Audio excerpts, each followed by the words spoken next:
Hi everyone, welcome to the TriEssence martial art channel. Another episode of Style Deconstructed, where we take a specific Chinese martial art style and then we break it up to explain certain components so that it can make more sense to you.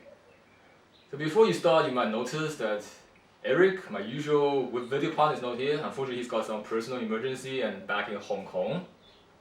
So we have Jason here to help us out. And in today's episode, we are going to talk about how does Wuxing Tongbei fare versus boxing. Now, before I start, I'd just like to clarify that this is not a video on how to beat boxing, right? I personally dislike videos that says how this style beat another style, because all of those hypotheses are pointless. Whether one practitioner wins over another practitioner, mostly depending on their personal training and skill, and the gap between the two. There is no style beat style manual or guideline. So all those videos as you see on the internet, they're totally rubbish. Secondly, I'd like to say that I have nothing against boxing. In fact, I hold boxing on very high regard. There were friends of mine in Cape Town, which is another city in South Africa, that asked me to recommend a Chinese martial arts school to them. And I simply just told them, if you want to do self-defense, learn how to fight, go to a local boxing gym, and they'll get much more out of it than going to a pretty average Chinese martial arts school, which is pretty much what you get all around the world, right? If you walk into a random Chinese martial arts school, the amount of combat training you can get from it is far less than what you can get from just a regular average boxing gym. So my point here is that I hold boxing on pretty high regard. So this video is in no way trying to bash boxing. The only reason I'm making this video is because in my previous video, where I talk about how Wuxing Tongbei is better than 95% of other Chinese martial art styles, under the comment section, someone was just saying that this stuff looks good, but cannot work against boxing. Now this is the only reason I'm addressing his question in this video. Of course, the easiest way is to just find a boxer and do a sparring session, but we are still in the pandemic, and I don't know any boxers personally. Finding some random boxer is difficult at this time. And furthermore, like I explained earlier, when two persons spar or fight, what largely determines the outcome is the personal skill and how well one person trained versus another. It doesn't speak directly to whether one style or one approach works on another style. So often when a technique doesn't work, there's one or two things that could happen. One is that you lack training and need to get better and get good. Okay. Another is that the technique itself doesn't work. It's very important for us to determine which one it is. Right? If it's you that's not trained enough, then you have to train harder. But the difficulty is here to know which one, because often people think, even for me, back in my days with mental, I just think it's just me that's not training hard enough. That's why I can't snap a fist out of mid-air. And if you think like that, you could waste a lot of time training to be faster. I used to ask my friends to punch, and I just try to grab it. I think if I practice that enough, I'll be able to catch that punch mid-air, right? It's like the whole typical manga mentality.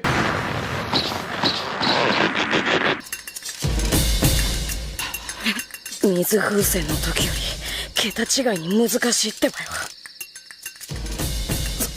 それに手と腕が痛え。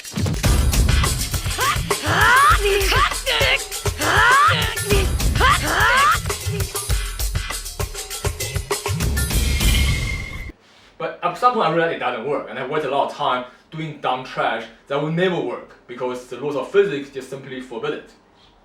Therefore, it's important to first determine why it's not working. Is it because the move itself is faulty, or is it because you need more training, right?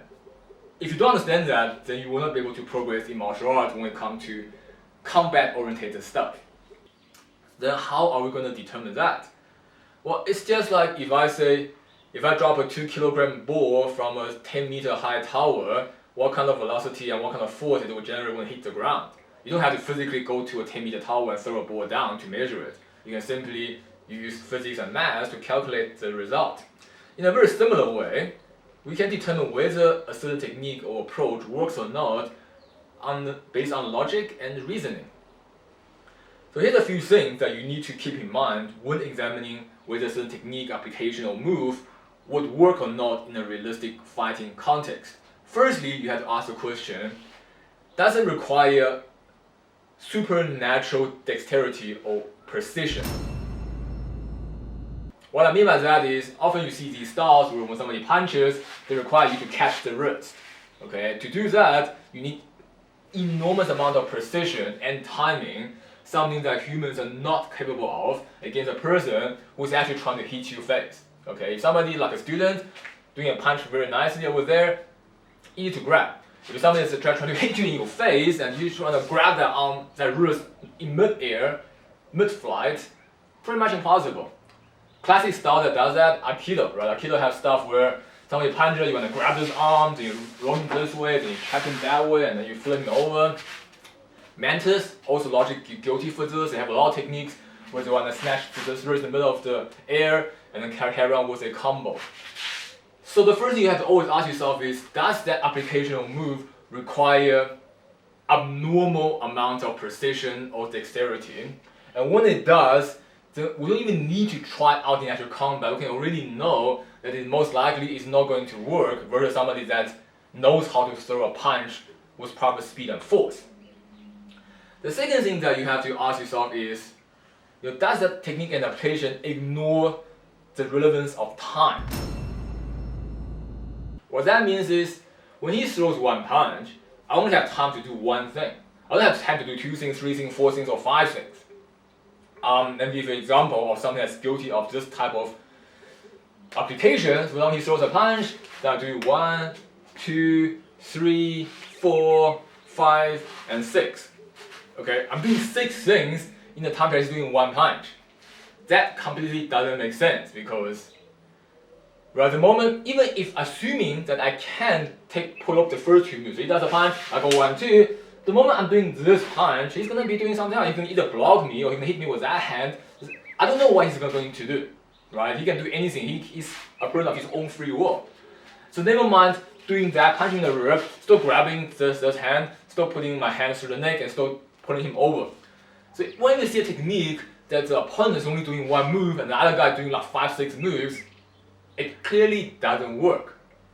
It doesn't have to be 5 or 6 moves, right? Even if it's just 3 moves. You throw the punch and I do 1, 2, and 3, wouldn't work either because the moment I do 1, he's gonna do something else already. There's no time to do 1, 2, and 3. And another example, even if just 1 move, you still have to determine how fast and how much time that move takes. So for example, if you throw the punch and just do a regular parry and check, that is perfectly fine. But if a style says, yeah, the punch, I'm going to do this, come around and then lock this arm, that will not work because this motion takes much longer than this motion.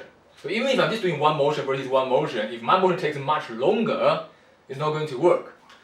Even if I do this whole thing faster, it still won't work, right? So even you might say, okay, what if it takes this amount of time to throw a punch? What if I do this in that amount of time? It still wouldn't work because this is subjected to the fact that his hand is staying here. Okay, so even assuming we both start and finish the motion at the same time, when he starts that motion, I'm starting this motion, when I'm halfway, he's putting his foot back already. So the whole locking thing is not going to work. Okay, so you can see that if you use some logic, rational thinking, and science, physics in particular, you can immediately see why these techniques doesn't work as long as time is equal, right? I mean, if somehow the one person can slow down time like a black hole, then yeah, it can work, right? If time isn't the same among 2 fighters. I've waited years.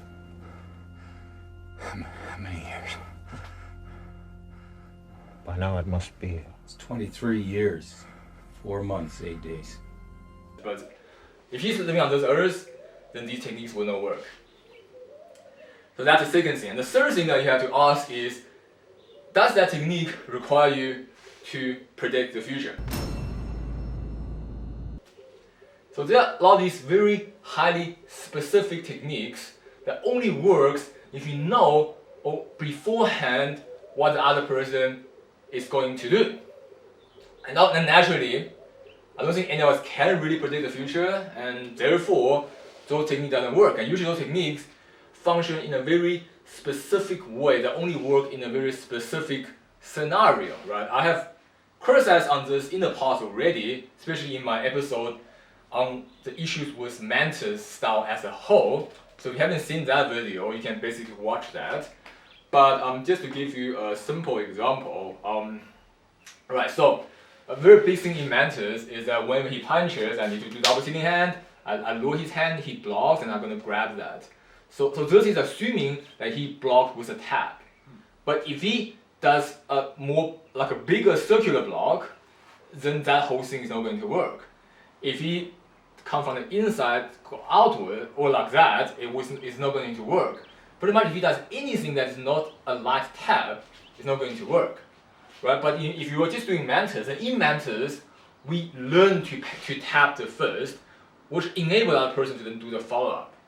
But if you meet anybody else out there who doesn't do this, then it doesn't work. In fact, long ago when I used to do Mantis, I tried this on boxers and it doesn't work because a boxer is not going to tap this hand, right? He's gonna duck and then punch me somewhere else. And then if I'm having this idea in my mind, I can't keep up to what next he's going to do.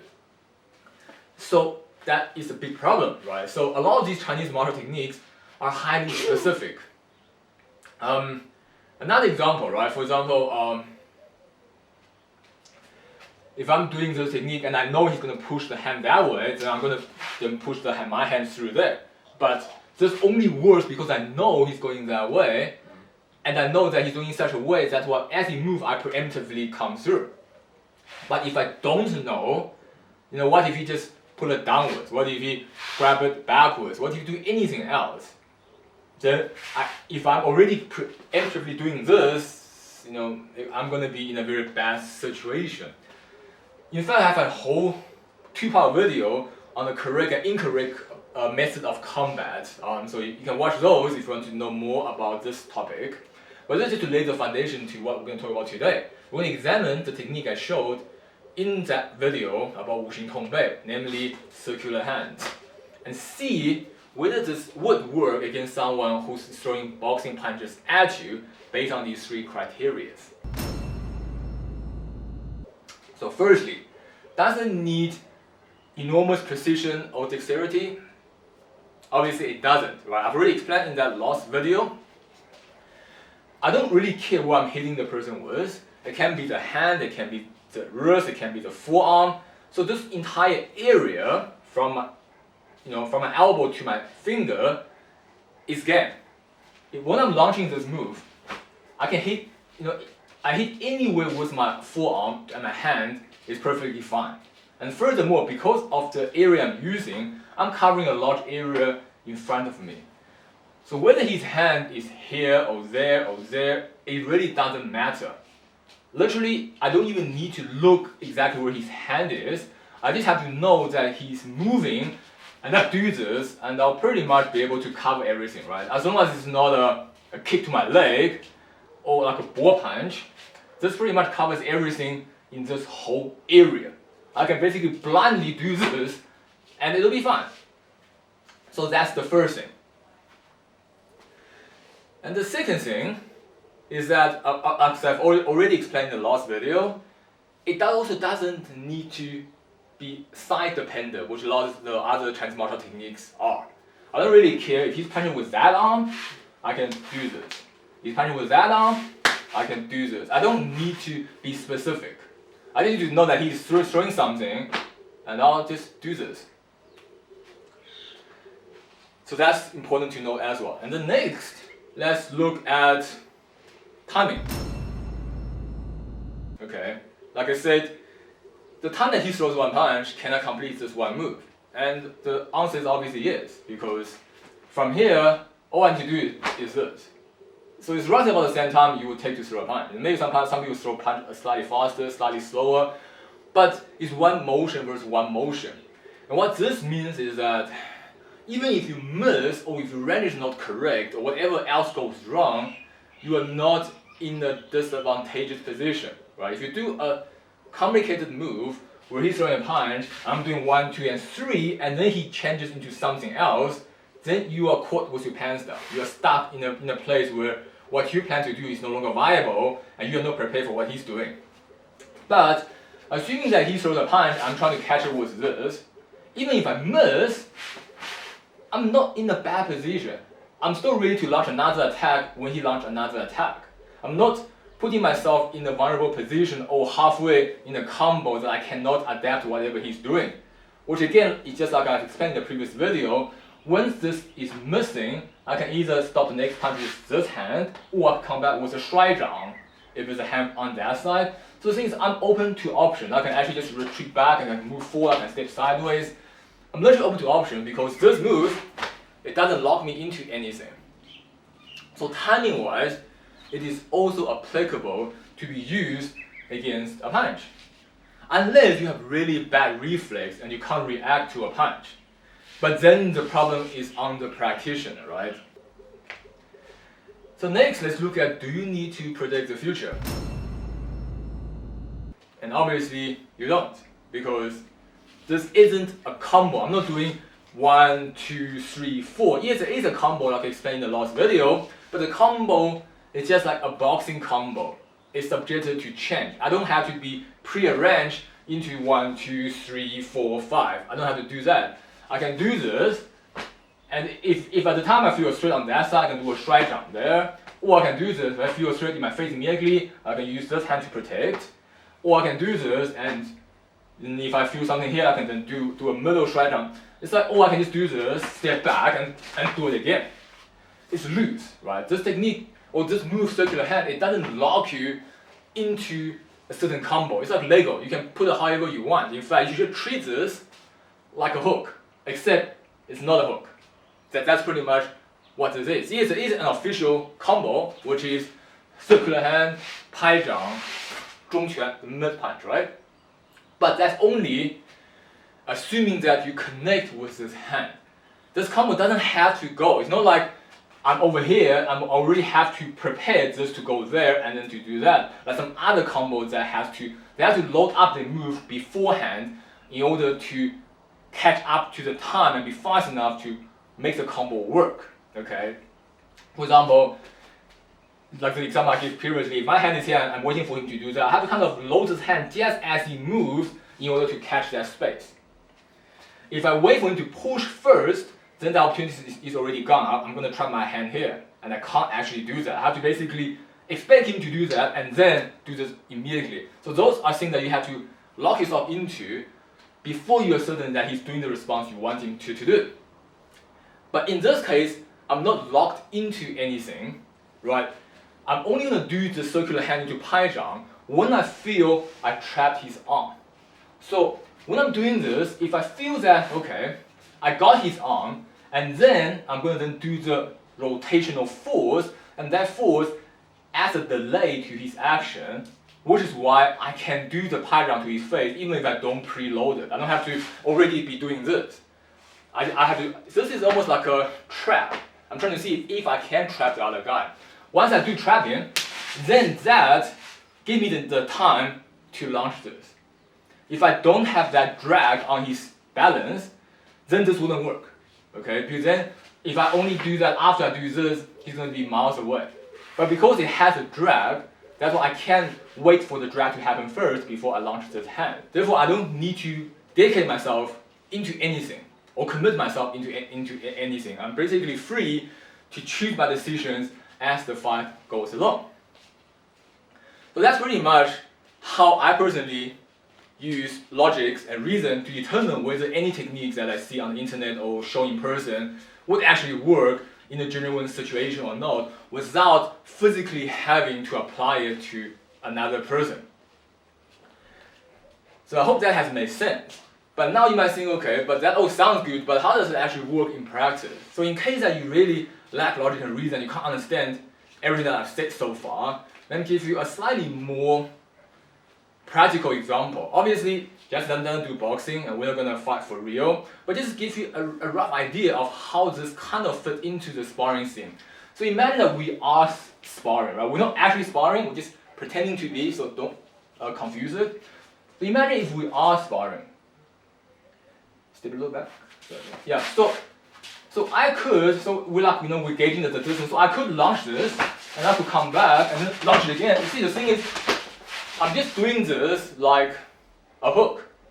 I can launch it whenever. Obviously, just I'm just launching knowing I'm going to miss. But obviously, when you do spar, you're going to launch it to thin air. But the point is, see, that's kind of freedom of motion and choice this kind of approach gives me. I could be moving back and forth and wait for him to do a punch, and then do it. If I miss, I just come back and wait for the next opportunity. See, for example, so you can just keep trying this until you get it right. You don't have to dedicate yourself or commit yourself into any motion. So obviously, if Wuxing Tongbei Master Chong is looking, then he will say I'm doing a pretty poor job here because I'm launching this without getting in range, right? Obviously, the idea is that I don't want to launch this mid-air. I want to launch it when he's trying to punch me or when I'm trying to get close to him and in range to do it. But what I'm trying to show just now is that you can just launch it even in not optimal range and not lose too much over it. It's not something that if you miss, you are vulnerable. I could just spam this and not be threatened because I can still keep him at a decent distance and have enough distance to still react to anything else that he puts. The point is that if you can spam a hook in a fight, you can spam a circular hand. That's as simple as it is. In which case, then people might just ask, if that's the case, why don't you just do a hook? Why do a circular hand? So the thing here is, obviously I have nothing against the hook, but the hook and the circular hand serve different tactical purposes. If I want to knock a guy out, then obviously a hook is one of the best things. If I'm going to come here and hit him right in the jaw, and that's it. But the hook inherently has things that is limited compared to circular hand. For example, a hook need to kind of come in a really close range. Obviously, I do see people launching hooks from there, but those are not really optimal. And if you ask like a boxer, he'll probably tell you that, even if they do that occasionally in a boxing match, that's not what they're supposed to. They're supposed to come closer range. That's why when they train a hook, the hook is kind of here. It's not, nobody teach people to hook like that. So the range is different, right? And secondly, a hook's main purpose is to hit the guy in the jaw and knock him out. Obviously, a lot of the time you do a hook and he blocks and you hit him in the arm or you hit him somewhere else. It does happen, but that is not what you're trying to do. However, with circular hand, I'm literally trying to just touch something. Whether if he doesn't move and I hit him right on the face, in which case I even try to cut his ear with my hand and then create wind pressure that will disorientate him, probably burst his eardrum. Don't try that at home, but if you do, I'm not responsible. So if he's not responding, I can whack him on the face. Will it be a knockout? Depends. But if you catch him on the ear, it will certainly disorientate him so much that he will not be able to continue the fight. However, if I don't hit him on the arm, I can still try to, if I don't hit him in the face, I can still try to catch him in the arm. Whether it's a passive arm that he's just holding on for protection, I can catch his arm like that, or when he's actually throwing a punch at me, I can catch his arm, or that arm. So there's a lot more things that I can actually accomplish with circular hand. So when I'm spamming a circular hand in a fight, it is multi-purpose. It's not just simply an attack, but a defense in a way as well. Basically, anything that I can catch him, I'll try to use it with a circular hand as a stepping stone to launch my next move. And if all fails, right? So let's say I didn't catch him on the face, I didn't manage to spin him or break his balance with my rotation after the circular hand. Even if all of that fail, the least I can count on is having my relaxing force in this motion to hit him on his arm, which will cause numbness and pain in his arm, which if I can do a few times, it will still give me an advantage in this fight. So for example, if he's standing here, even if I don't manage to spin him, which ideally what you want to do is this, so you can punch it, right? But even if I fail to do that, if I just do this, it will still make his arm uncomfortable, and in turn give me a slight advantage in this fight. So anything I can catch with spamming my circular hand, I'm sort of winning. Okay, so that is the difference to why I will spam this versus why I spam a hook. Again, not saying hook is bad. If I were to knock somebody out, I'll use a hook as well. Okay, but if I'm in a further away distance, then I will probably personally, not saying everyone should, but I'll personally use this as an opening rather than a hook. So this is just to answer any potential questions about why you would want to choose circular hand instead of just doing a hook. And of course, like I said just now, my master probably wouldn't approve this approach, right? But he believes that every time you launch this hand, you have to basically catch the opponent and beat him with a one move 3-hit combo. What I do, I can't argue with him on the requirement of a style, but I know that I'm personally not at that level yet. And even when I'm not at that level yet, these moves and ideas and concepts can still work in a fight, right? Even if I don't, for example, my master, he will just wait here for me. The moment I come in with a hit, he will make sure that he catches me, spin my balance, and then hit me in the face and then hit me with a mid punch. I may or may not be able to pull that off in a fight, but the point is, even if you don't, this is still a very viable option to apply in a fight, because if I hit nothing else, I'm maintaining that safe distance, and this costs me no more than throwing a hook. And while doing this, I can still be pretty mobile and looking for other options. Now I can do this, I can just do a 摔掌, or I can do this and then a 摔掌, and see if I get the distance. If I don't, I just back off. It allows you to keep your options open, which is why we can pretty much say without doubt that this can work against the boxer. Whether you can pull it off or not will ultimately be determined on who's better, right? Who's better trained. But assuming that you have similar training, similar reflex, power, speed, and everything else, then this can definitely work based on all the facts and analysis that we've said in this whole video. And this brings me to a very important point, is that while it is healthy to doubt everything, especially when it comes to Chinese traditional martial art, because much of it is nonsense and lies and BS. There's no doubt about that, which is why it's healthy to doubt. However, you kind of have to also put in some logic and reason, right? Don't just doubt everything blindlessly without actually thinking about it, right? That is just as bad as believing everything without reason and logic. The point here is not to believe everything or doubt everything, but to apply your reason, logic, and critical thinking, and then independently derive at a conclusion. And how do you do that? Just follow the steps mentioned in the video. First, you look at, does it require abnormal dexterity or precision, or does it a general area attack that works as long as it's in the vicinity?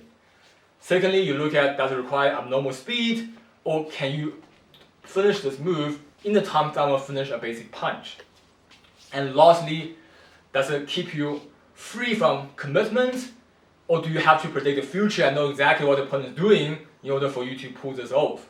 Once you take any technique application and go through these 3 steps, then you should be able to determine whether it will work in a real fight or not without physically having to find somebody and fight. Of course, if you have people available for you to test techniques and ideas out, that's always better. But alternatively, if you don't, this intellectual analysis should serve the same function. And remember, when a technique doesn't work, right, one of 2 things can happen. Either you lack training, you should get good and get better, or the technique is wrong. And you really need to find out which one it is before you can resolve the problem.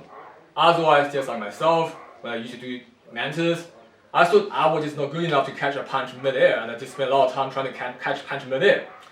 And all the time are wasted, and I could have been doing something more efficient.